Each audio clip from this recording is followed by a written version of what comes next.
voy a enviarles estas primeras informaciones. Primero tengo que mostrarles esto. Esto les voy a enviar directamente a su grupo de WhatsApp cuando ya esté todo bien organizado. Quiero que se fijen. Debe haber aparecido ya frente a ustedes. Dice protocolo de seguimiento para una historia clínica. ¿Pueden verla? ¿Sí o no? No tengan miedo de activar su micrófono. Sí, doctor. Ya. Sí, doctor, se ve claro. Este documento son 57 páginas. Hemos preparado esto pensando en el intento de acreditación que se tuvo de aquí a, bueno, ya hace un tiempo. Paso a paso implica lo que ustedes tendrían que hacer estando en el hospital, para que el docente que los evalúe tenga parámetros para juzgar su desempeño. Aquí hablamos de lo siguiente, fíjense. Van a haber conceptos y habilidades. Hay equipos que ustedes tienen que tener, desde el guardapolvo, la libreta, su tensiómetro, escopio, linterna, bajalenguas, reloj. Hay equipo adicional como el martillo, glucómetros, diapasones, etcétera, etcétera. Son pistas para que ustedes vayan viendo qué equipo van a utilizar y en qué momento. La primera parte, donde tendrían que evaluarlos ustedes, no es directamente hacer el examen físico. Es partir desde la toma de signos vitales. Y aquí tienen pautas para empezar a hacer correctamente la toma de signos vitales. Desde qué necesitan y cómo deben tomar correctamente el pulso, la presión, la temperatura, y hay otras informaciones más. Cuando ustedes se acerquen, aquí está poniendo temperatura rectal, presión arterial, vamos a ir bajando, examen de ojos, qué equipo necesitan y cuáles son algunas de las técnicas que tendrían que ustedes aprender o realizar. Algunos de los procedimientos están descritos paso a paso, sobre todo en la parte del examen de abdomen. No está completo porque solamente lo hice como una revisión rápida. Aquí está, por ejemplo, en el caso de odontología, examen de la boca. ¿Qué equipos necesitan? ¿Y qué paso a paso es lo que ustedes tendrían que hacer? Desde el examen de orofaringe, examen de cavidades. Aquí tendríamos que tal vez aumentar un poco más el examen de la parte dental, especificando diente por diente. Pero cuando haces el examen de los ojos, por ejemplo, ¿qué es lo que tienes que evaluar? Ejecuta la exploración externa de los ojos a través de la inspección y palpación. Aquí se marcará un criterio. No cumple los criterios, 2 o 3 criterios o todos los criterios. Es una forma de que el docente puede ir tiqueando su desempeño y según eso asignarles una nota. Pero una nota realista. No una nota que el docente diga, yo creo que aprobaste. Y no te digan con cuánto. Aquí tienen ninguna información básica para el examen del cuello. Protocolo para examen cardiovascular, lo que sería auscultación, por ejemplo. Aquí tienen una pista. Les repito, son 57 páginas. Examen proctológico. Esto hemos copiado, aunque no es nada bonito hacerlo, pero tienen que aprenderlo. Examen físico vascular. A modo general son exámenes, por ejemplo, la prueba de la cinta en el muslo, y tienen nombres específicos. Pero eso está en los nombres clásicos, están en el libro de Shaposnik. Van a ver, por ejemplo, la prueba del tren de Lembour. Son 3 pruebas del tren de Lembour, pero cada uno tiene sus características. Esto es una guía. Primero se explica paso a paso qué necesitan y luego está, como fija esta parte, la hoja de evaluación para ver si cumple o no con todos los criterios. Vayan revisando esto con calma y según esto hay que ver qué podemos hacer el siguiente semestre. Aquí está el protocolo para el examen de la parte sensitiva, o sea, la exploración neurológica, la sensibilidad. ¿Qué necesito? Un martillo de reflejos o un alfiler para explorar los hematomas y ver los niveles de una lesión. Entonces, esto les va a servir. Es para que ustedes tengan una guía por las cuales puedan empezar a hacer sus prácticas o vayan viendo cuál sería una secuencia correcta de evaluación cuando ustedes lleven esta parte. Algo más que van a hacer es que tenemos que coordinar lo que es una historia clínica. Una historia clínica se hace paso a paso y una historia clínica tiene una firma, es propia de cada persona. Lo que hicimos hace 2 semestres eran 2 o 3 alumnos que tuvieron la amabilidad de hacer un trabajo. Esas personas mezclaron las historias clínicas de 2 o 3 lugares. Cuando yo ingresé, les facilité a sus compañeros un modelo de historia clínica, pero es un modelo de historia clínica de la sala de emergencias de la caja. Así que obviamente es una historia clínica reducida. Y aunque creí que había sido específico al explicar de que era una historia clínica reducida, no faltó la persona o distraído que pensó que yo había indicado de que solo tenían que hacer ese modelo de historia. Cada clínica u hospital al que van a asistir ustedes tiene su propio modelo de historia clínica. Si vas a ir a un centro de psiquiatría, te van a pedir el examen del DSM-4 para evaluar a los pacientes desde el punto de vista psiquiátrico.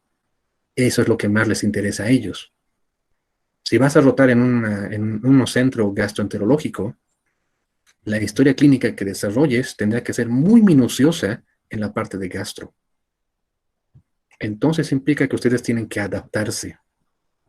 Lo que hicimos con ese grupo fue que juntamos la historia clínica o el modelo del Hospital México, de la caja que yo les facilité. Si no me equivoco, pues revisamos el modelo de historia que les habían propuesto en el Cusheri, y había algo más, había un centro más donde hemos mezclado la información. ¿Qué ha resultado? Este modelo de historia, que es un poco más completa. Así que vamos a ver hoy día un poco de este modelo de historia. Como no pueden hacer ustedes historias, vamos a ir debatiendo unas cuantas historias. Voy a ver si el día jueves puedo hablar con Janet para que me preste algunas historias clínicas de los exámenes de grado. Para que ustedes, voy a tener que leerles esas historias y se van a dar cuenta que son un verdadero dolor de cabeza.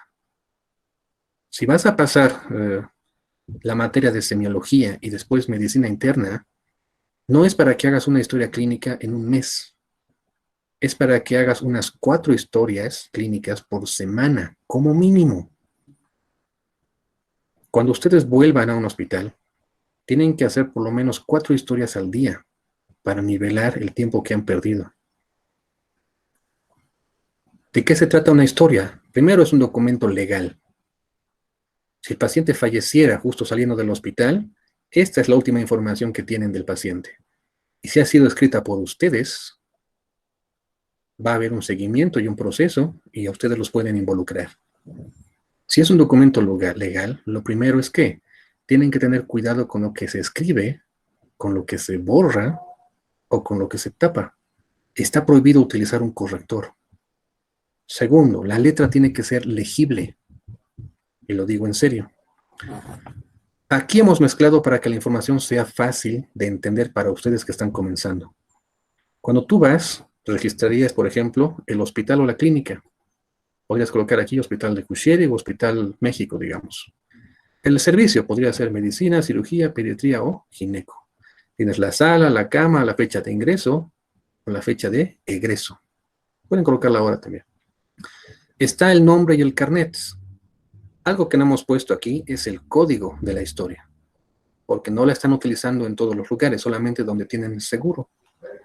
Por ejemplo, de mí, mi nombre es José Augusto Terceros Pedraza. El registro de la historia se empieza con los apellidos, así que sería Terceros Pedraza José.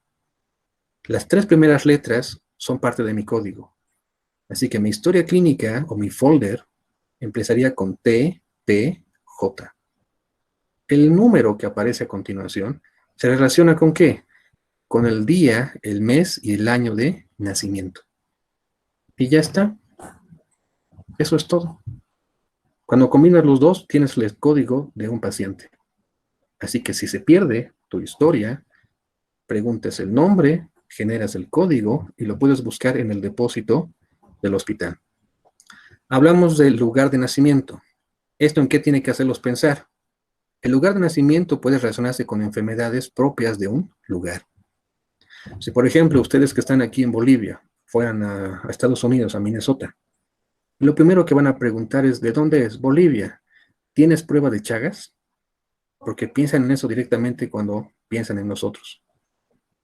Si alguien viniera, por ejemplo, aquí del mar Mediterráneo, podría preguntar a ustedes específicamente ¿de qué? De la fiebre del Mediterráneo. Alguien está viniendo, por ejemplo, acá de Egipto, que porque nació ahí. Si han escuchado las noticias, hay la fiebre del Nilo. Así que podrían estar viendo patologías propias de un lugar. De eso se trata. La edad. Vamos a analizar enfermedades propias de la edad. Tenemos, por ejemplo, las enfermedades propias de un recién nacido. Las enfermedades que son propias de un paciente de la tercera edad. Si yo les digo un paciente de la tercera edad, una enfermedad que puedan mencionar, pueden hablar desde cáncer a otro tipo de problemas. Un ejemplo. Cuando eres niño, podrías sufrir, por ejemplo, de fiebre, artritis, fiebre reumática, cuando eres niño.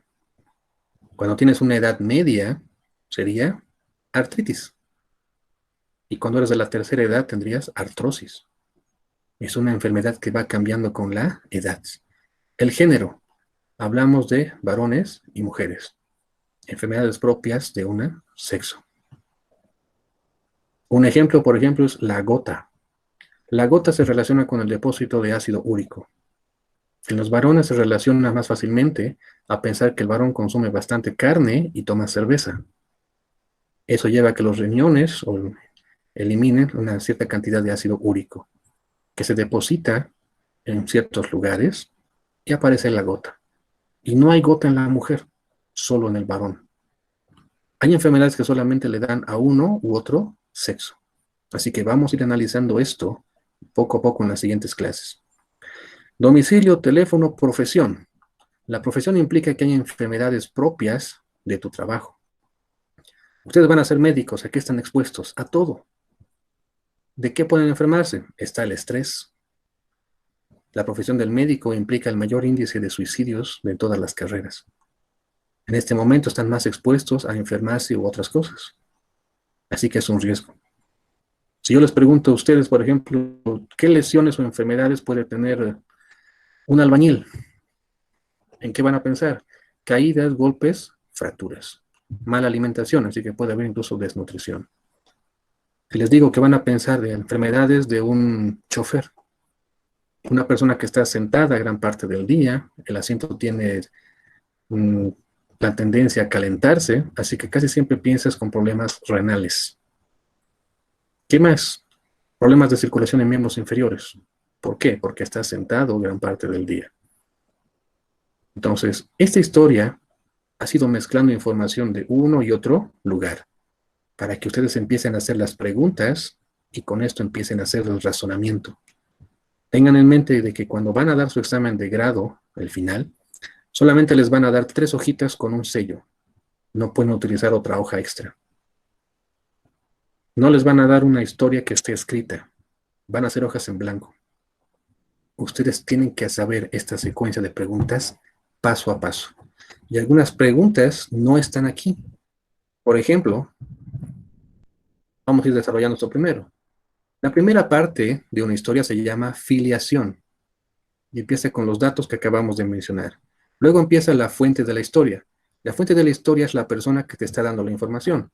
Podría ser el mismo paciente o podría ser un familiar o un testigo. La clave está aquí. Si lo que te está diciendo o la persona que te está dando información merece o no merece tu confianza. No hay punto medio. Pero ojo con esto. Lo más probable es que sus docentes de práctica les digan que es válido colocar merece confianza relativa. Desde el punto de vista legal, no hay confianza relativa. Es blanco o negro. Si ustedes llegan a un juicio y resulta que colocaron aquí merece confianza relativa, un abogado que sepa cómo atacarlos los puede destrozar en 3 preguntas. Primero le van a preguntar a usted, ¿qué entiende usted, doctor, por relativo? Luego te van a preguntar, ¿este medicamento es relativamente bueno? La tercera pregunta es, ¿usted es relativamente profesional? Te van a desacreditar en un juicio, así que no te conviene. ¿En qué momento tú eliges si merece o no merece confianza? Solamente llegas a esto cuando has hecho varias o cientos de historias. Cuando puedes detectar pistas solamente con ver o hablar con una persona. Esto se logra después de haber visto a varias personas. En lo personal, a mí me es fácil leer a varios de ustedes. Me basta ver cómo actúan. No pongo interés en lo que dicen, sino en cómo actúan, porque es una forma de leerlos. Cuando ustedes están en clases, sé quién llega temprano, sé quién llega tarde, sé quién hace el informe y quién solamente puso su nombre. Puedo colocarlos frente al salón y saber exactamente quién hizo el trabajo. Se nota a leguas quién ha estudiado y quién no. ¿Y por qué es fácil leerlo? Porque ya he visto varios alumnos. Es lo mismo cuando haces varias historias. Cuando has hablado con cientos de pacientes, saber cuando alguien te está mintiendo es fácil. Si tienes un hermano menor y tenías un chocolate en tu cajón, cuando llegas a tu casa y lo abres y no está, solo tienes que verlo. Él te ve a los ojos y él sabe que ya te diste cuenta. Es así de sencillo. ¿Por qué? Porque ya lo conoces. Cuando hagan una historia, acuérdense de que solamente hay dos opciones. ¿Merece confianza o no merece confianza? Si no merece confianza, tienen que justificar por qué. El paciente no merece confianza por aliento alcohólico. Estoy desacreditando lo que me va a decir, porque obviamente no me está dando toda la información. En este punto les voy a recomendar lo mismo que me dijeron a mí. Cuando tengan la posibilidad de ir a un hospital y de hacer historias, el paciente es tu paciente desde el día que lo conoces hasta el día que se va. No es que tú hayas hecho la historia el día lunes y el día martes ya no lo saludas. El día martes vuelves con él, lo saludas, hablas con él un par de minutos. Es una forma de hacer un seguimiento o evolución, que van a aprender a hacer esto en medicina interna. Cuando ustedes vayan al hospital, se van a dar cuenta de lo siguiente. Si te pones en una cama y finges ser un paciente, todo el mundo te trata mal. Si te tratan mal, obviamente no tienes interés en ayudar o en responder preguntas. Así que tienden a decir mentiras, ocultan información con tal de que ustedes se vayan. Porque la mayoría ni siquiera se presenta o saluda a un paciente. Pero cuando tú vas y saludas y preguntas en forma cortés, ¿me permite hacerle unas preguntas? Y el paciente te dice que no, y aún así le agradeces por su tiempo, el resto de los pacientes se da cuenta que estás ahí porque quieres ayudar. Cuando hablas con un paciente el día lunes, el día martes lo saludas como si fuera un amigo, el resto de los pacientes ve que tienes interés en las personas. Cuando haces la historia de don Carlos el día lunes, el día martes lo visites, dices, ¿cómo está don Carlos? Me enteré que se va a ir mañana, así que se va a cuidar. El paciente que te dijo no la primera vez, ahora te pide que hables con él. Y cuando tienes confianza con alguien, se abre contigo y te dice lo que no le dijo a otra persona. Y acabas de ganarte a ese paciente. Es lo que tienen que intentar hacer cuando les toque a ustedes volver a una sala. Tienen que ganarse esa confianza, si no, no va a valer la pena. Y para que esto les quede claro, les voy a contar una historia. Hace literalmente casi 8 meses tomamos un examen de grado. Y fue, si no me equivoco, en el hospital Cusheri. Yo llegué a las 6:30, fui a ver a los pacientes y entré un instante a una sala. El nombre era don Carlos, 67 años. Había ingresado en la noche por piedras en la vesícula, o sea, una colecistitis. Lo raro es que una colecistitis se opera ni bien se diagnostica, y a él no lo habían operado todavía. Ahí había una pista importante. Cuando entré a hablar con don Carlos, le dije, don Carlos, buenos días, y le di la mano. Cuando él me dio la mano, noté que le faltaba la falangeta y parte de la falange media del dedo índice de la mano derecha. Él me dijo que perdió esa parte del dedo aprendiendo a disparar con su tío cuando era niño. Ya tengo 2 datos importantes del paciente. Cuando le di la mano, noté que había un pequeño temblor en su mano. Ya tenía otro diagnóstico. El paciente tenía Parkinson. Le pregunté, su mano tiembla un poco. ¿Tiene algún problema? Sí, tengo Parkinson, pero estoy bajo medicación, ya estoy controlado. Es una de las razones por las cuales no lo operaron cuando llegó. Cuando le pregunté su historia clínica, a la historia amplia, por ejemplo, alergias, medicamentos, me dijo que tomaba warfarina, así que estaba anticoagulado. Otra razón para no operarlo cuando llegó. En solamente unos 2-3 minutos ya tenía información importante.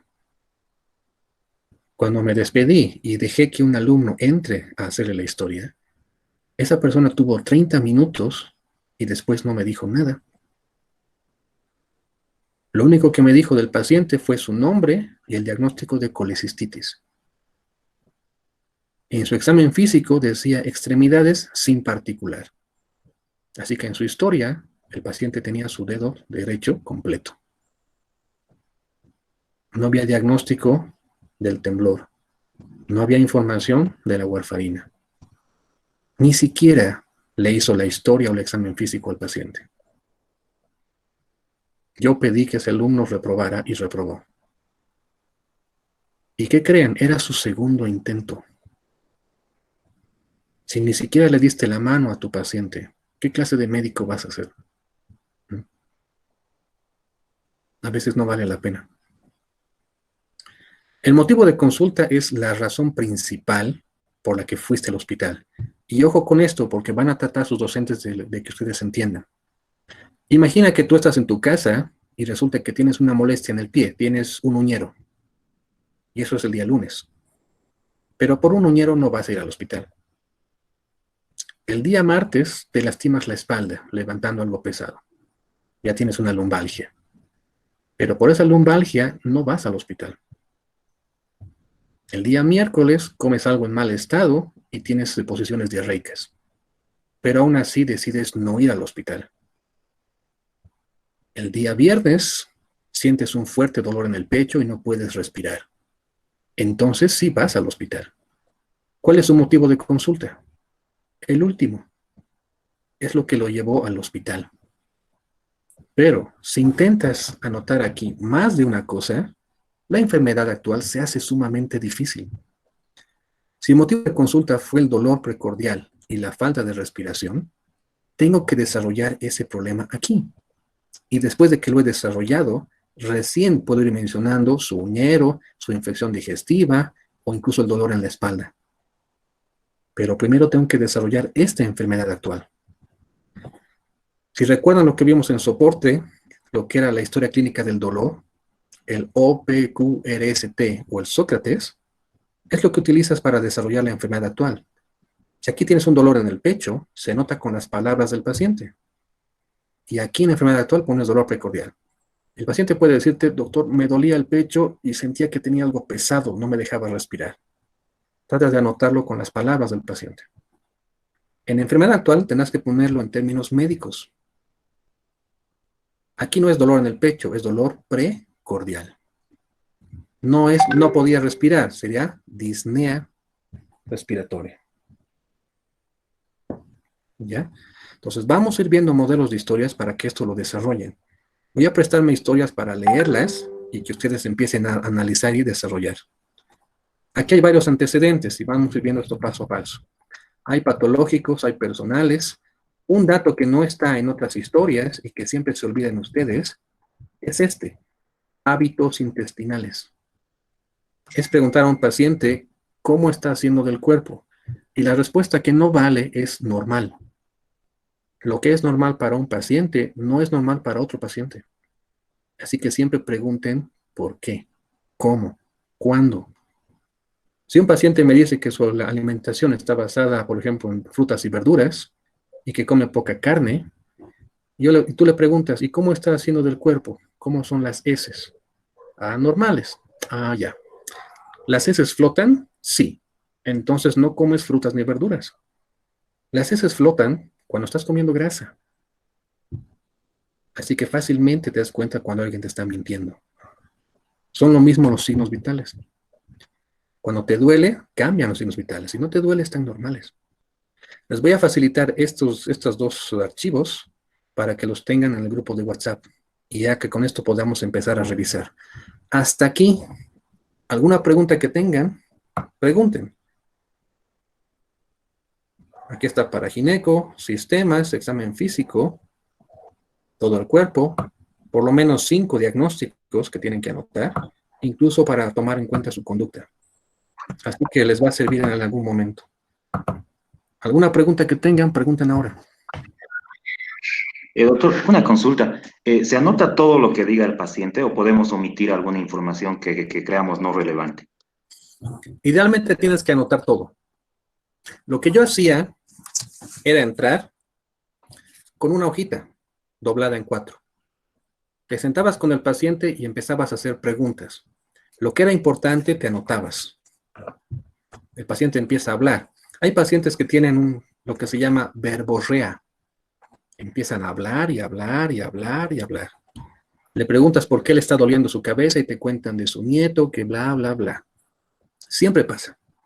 Tienen que tener el tacto para volver al tema principal. Es importante que dejes que el paciente te hable y te cuente, pero tienes que volverlo a lo que a ti te interesa.